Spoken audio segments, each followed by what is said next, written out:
What's up, team? So today I'm bringing you guys a video going over the subject effective rep theory for building muscle.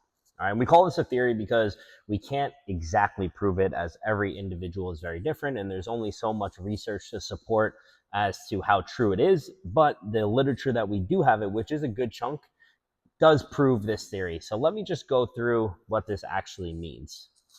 All right, so first thing to understand is that within every set that you do, when you're trying to build muscle, there are going to be 4 to 6 repetitions that actually are effective for building muscle.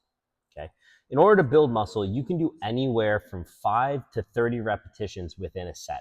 But once again, of those 5 to 30 repetitions, only 4 to 6 of them are actually effective at helping you create muscle. Now, you might pose the question, which of these reps will actually be effective for building muscle? And the answer to that question is the ones that are closest to failure. So let me give you guys an example. Example number 1, you perform a set of 10 repetitions and then you fail the 11th rep. Within that set, there were 10 successful reps. But of those 10 successful reps, there were only 6 effective reps. In this case, they're going to be reps. It's going to be rep 10, 9, 8, 7, 6, and 5. Why? Because those were the reps that were closest to your failure point. Reps 1, 2, 3, and 4 did not stimulate any muscle growth whatsoever. So if you were to stop at 4, you wouldn't have gained any muscle during that set. Now let me give you guys another example. Example number 2. You perform a set of 10 repetitions and you stop, but you really could have done 13 reps and you would have failed your 14th rep. So within that set, there were 10 successful reps, but you had the potential for 13 successful reps.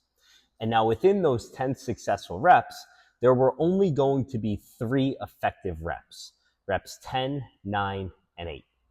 You had the potential for 6 effective reps, which would have been rep 13, 12, 11, 10, 9, and 8. But since you didn't perform reps 11, 12, or 13, there were only 3 effective reps. Once again, reps 10, 9, and 8. Okay? So why is this important? The importance of this is because if you're never training near or to failure, you're not going to grow any muscle. And that's just the truth. Once again, if you're a beginner, yes, there's probably some potential that if you're not training close to failure, you will build muscle because any stimulus is going to be good enough to actually build something. But once you're in the gym more than 6 months to a year, if you don't follow this principle, you're just going to plateau and stay the same. And that's the truth. So you've probably seen these types of people before. I call them Sally or Mike from Planet Fitness, who goes to the gym and they use 10 pounds every single exercise they do, and they do 10 repetitions no matter what, and it looks like they could have done 50 repetitions. That person is going to look the same and be the same for forever, right? Why? Once again, because they're not actually pushing themselves near failure or training hard enough to elicit a response. So why do they do this, right? The first thing is they could just be blatantly unaware. There's a lot of people that don't know this. They just think going to the gym and doing something is good enough. And as long as they're lifting some weights, they're going to see progress and it's better than nothing. Is lifting some weights and not training to failure better than nothing? I think the answer to that question in this world right now is yes. However, it's probably a lot more beneficial to actually do it the right way, because otherwise you're just kind of wasting your time, right? The next reason they might not do this is because they're just not willing to push hard, right? They just don't want to go there because training close to failure is like kind of sucks, right? Your muscles are burning, you're sweating, you're breathing heavy. Like, it's not a fun thing to do, training. However, that's what allows for results, so you might as well just do it. And then the third reason is they're afraid to get hurt, right? As you train to failure, things get hard and things get a little scary sometimes for some people who are newer to the gym. And so because of that reason, they always just stay very far away from failure. They just get their reps done and they're going to feel very confident that they won't get hurt, which is probably true. They probably will never get hurt doing that. So next thing I want to explain to you guys is a concept called reps in reserves, also known as RIR. Okay. RIR 0 means you did a max set, meaning you left 0 reps in the tank, reps in reserve. You went to all out failure. Then you have IIR. I'm sorry, this is so hard for me to say for some reason. RIR 1, which just means you left 1 rep in the tank. I'll come back to this in a second. Then you have RIR2, which means you left 2 reps in the tank. Then you have RIR3, which means you left 3 reps in the tank. So let me give you an example. You do an RIR0 at a set of 10, okay? So that means you did a set of 10, and that's all you could have possibly done. You could not have done an 11th rep. RIR1 means that if you did a set of 10, you left 1 rep in the tank, which means you actually could have done 11, okay? RIR2, okay, means that if you did 10 reps, you actually could have done 12 and you left 2 reps in the tank. And then finally, RIR3, if you did a set of 10, means you could have actually done 13 reps, so you left 3 reps in the tank. I think I got the hang of saying this now. Okay, so regardless, I would never, the point of me saying this is, so when you do that first one of a max set, you are having 6 effective reps there because you left no reps in the tank. Once you leave 1 rep in the tank, there's going to be 5 effective reps. Once you leave 2 reps in the tank, there's going to be 4 effective sets. And then once you leave 3 reps in the tank, there's going to be 3 effective reps. I would never go below an RIR3. Personally speaking, I think the literature supports that this, like, going between 0 and 3 is where a lot of muscle is going to be built. Leaving 4 or 5 reps in the tank, once again, if you're more a beginner, you'll still see muscle growth. But with our more advanced athletes, there's less and less muscle growth built. So this is where I believe most of your sets should be taken to, okay? Now, exercises matter when we're talking about reps in reserve, okay? So let me give you guys an example. If you do a set of back squats and you leave 0 reps in reserve, there could be some drawbacks. So doing an absolute max set. Why? What are the drawbacks? Well, when you're doing a back squat and you go to absolute failure, there is a chance of injury, right?